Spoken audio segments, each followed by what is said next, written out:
On a Monday night when everyone's asleep, out of nowhere, Woj bomb drops.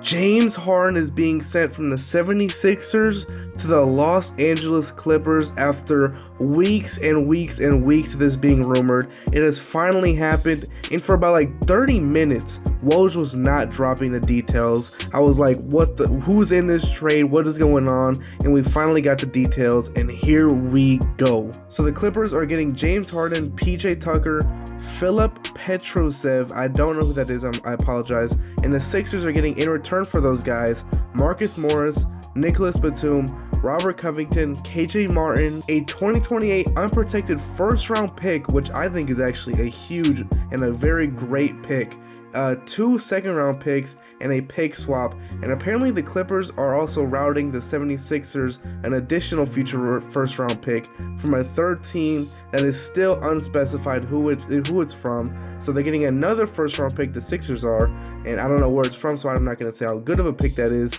But that 2028 first round pick, though, unprotected from the Clippers, that is looking nice. So I'm going to go to the Clippers side of things. I'm not going to grade each side. The trade just happened, but and it's also very late. I need to get to bed and get this video out as soon as possible.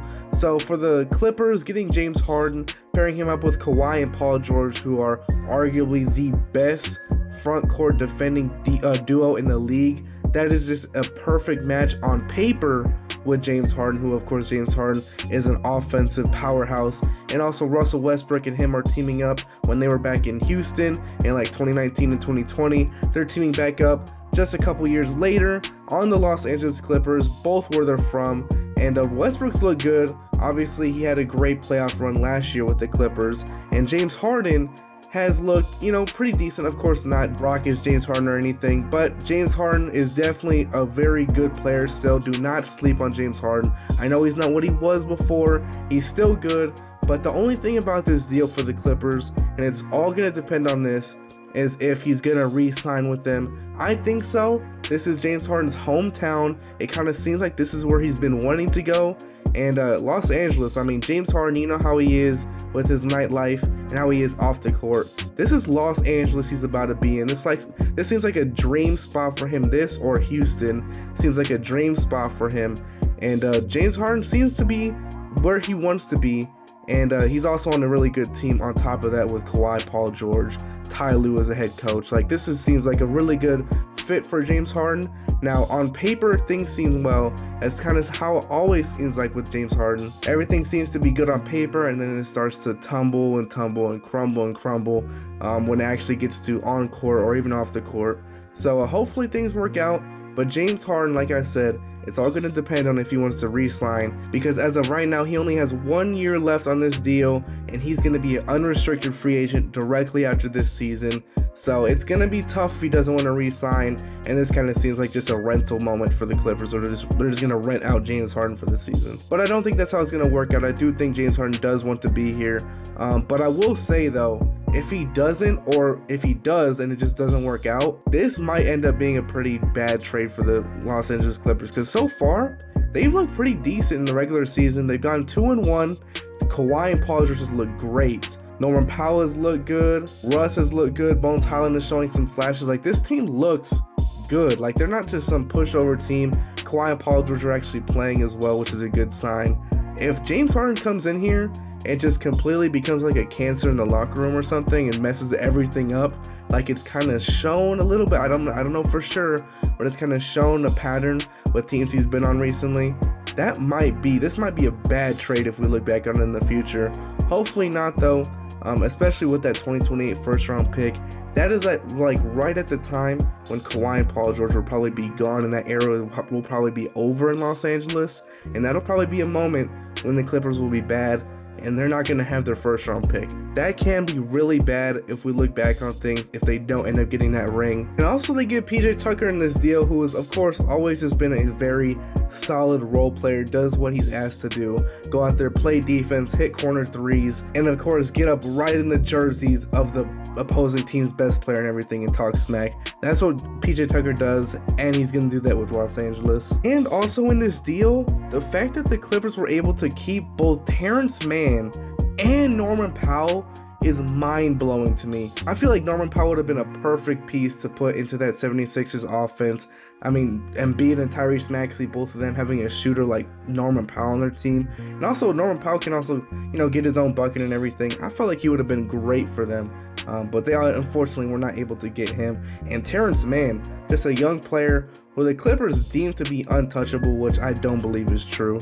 I'm surprised the 76ers were unable to get neither of those guys. So the new Clippers depth chart looks like at point guard Westbrook and Bones Highland, at shooting guard James Harden, Norman Powell, small forward Paul George, Terrence Mann, power forward Kawhi Leonard and PJ Tucker, center Zubac and Plumlee, and of course a few more players down the depth chart. This team just looks really, really solid. Now, the only thing I will say about this is they did lose a lot of solid players who were on this team, such as Marcus Morris, Nicholas Batum, Robert Covington, KJ Martin. Like, these guys are just very solid role players. Of course, James Harden is better than all of these guys, but James Harden might not mesh with all the guys that these role players were meshing with. So we'll see how it works out. Now, to keep in mind, these role players, a lot of them were on also one-year deals, or they had 1 year left on their deal. So a lot of these guys are going to be free agents this offseason as well, not just James Harden. But it's the bigger risk for trading for James Harden because you just gave up a ton of these guys. If the 76ers lose Nicholas Batum or something, it's not going to be as big of a deal as if the Clippers losing James Harden in free agency. So for the Clippers, I like it, but it's very risky. James Harden still has only 1 year left on his deal. You traded a really good pick and really solid role players who are meshing with your stars and that were playing pretty decent this year. So it is pretty risky, but I still like it. They get James Harden, who's a perfect fit on paper with Kawhi Leonard and Paul George, and you get PJ Tucker, who's just out there, does the dirty work. Any championship contender would want him. Now, going to the 76ers side of things, I actually really do like this deal for them. I don't know who I like it more for, but for the 76ers, with James Harden saying Daryl Morey's a liar, obviously doesn't want to be here. I mean, he was in attendance for their past game, but obviously he does not want to play for this organization. He's just kind of out there showing support for the guys who don't have anything to do with what Daryl Morey's doing. So James Harden obviously doesn't want to be there. They still got, for one, a really good pick in the 2028 unprotected pick from the Clippers. They're going to get another first-round pick from a who knows what team that's going to be from. And they got just a bunch of solid role players to fit alongside Joel Embiid and Tyrese Maxey.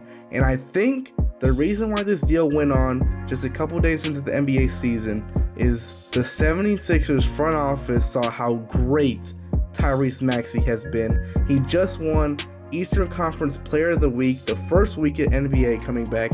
He won Eastern Conference Player of the Week, and he's been averaging 30 points per game, 6 assists per game, 6 rebounds per game, almost 7 rebounds per game, and shooting 50% from the field, 56% from the three-point line, and 91% from the free throw line. This man Tyrese Maxey shooting 50-50-90, and we're 3 games in, I know. But the Sixers have won 2 of those 3 games. They're going 2-1 to start the season. And Tyrese Maxey has looked like a borderline all-NBA candidate so far. Like, he has looked great to start the season. And I cannot help to think that is what influenced the 76ers to pull the trigger on this type of deal, to just get a bunch of role players. Just some additional news into the trade. The 76ers had to waive Danny Green for a roster spot to complete the trade with the Clippers. So Danny Green is now officially a free agent. Who knows where he's going to go? Just some extra news on top of this deal. So for Philly, I like it. Tyrese Maxey's looked incredible to start the season. Embiid, of course, defending MVP, of course, he's going to look great. And they just added a bunch of solid role players who are all capable of being on a championship team, in my opinion. And yeah, I think this is the perfect kind of guys to fit alongside Embiid and Tyrese Maxey for a championship run. So now the 76ers have gone through Ben Simmons, Jimmy Butler, and now James Harden. A lot of stars are coming in and out of Philly pretty fast.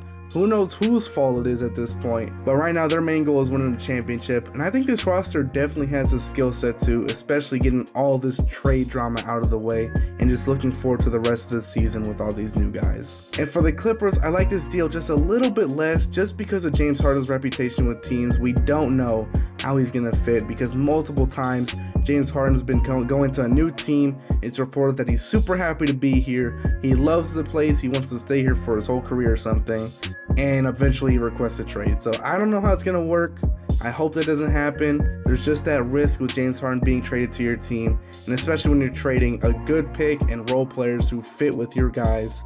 It's gonna be risky. Every trade is risky at the end of the day, but if you're trading for James Harden, there's that just a little bit extra risk to it. That's why I think the 76ers won this deal just a little bit more, even though the Clippers obviously got the best player in the deal. So what do you guys think of this trade? James Harden's going to LA. Tyrese Maxey and Embiid just have a more all-around better roster now with James Harden gone. What do y'all think? Who won this trade? Who lost this trade? Or is it pretty even? Let me know down in the comments below. And also hit the like button, subscribe by notification bell so you can be notified as soon as I upload. And I hope to see you guys in the next one. Peace out.